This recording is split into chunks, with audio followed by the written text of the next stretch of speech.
নাম দেখছস কি সুন্দর ফুল ফুটছে, কি সুন্দর ফুলের বাগান। আমার মতো রোমান্টিক আমার টাকা পয়সা হইলে এরকম ফুলের বাগান বানাবো। আর এই ফুলের বাগানের ভিতরে তোর হাত ধইরা একসাথে হাঁটবো। এই তো সমস্যা কি রে? তোলা এই এলাকার মায়েরা রাস্তাঘাটে শান্তিতে হাঁটতে পারবো না। আর কিছু কি কইছ? আর কিছু কি কইছস? আমি আর কিছু কিছু কই না, কলার চাতে কিছু এই কি কইছ রে? ভাই ও কইছে আমি নিষ্কানে শুনছি, আবার তখন কলেজে যাইতেছিল। মাল করা না। স্মল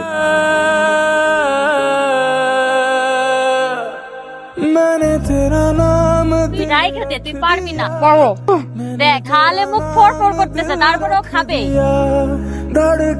জাল লাগছে। এই বেটা এই আপু ঝাল দিছিস, আহু করতেছে ভালো লাগতেছে তোর? আপাই বানাইতে কইছে জাল দিয়া। এটা তুই একটা কাম করলি আমার 500 টাকা ফালাইলি কেন? 500 টাকা মানে? আরে ভাই আমি তো বাজে ধরছিলাম, ও যদি ঝাল হলো ফুসে গুলো খাইতে পারতো 500 টাকা দিতাম। এই তোমরা কি ওর বান্ধবী নাকি অন্য কিছু? জাল খাওয়াই কি মারবা?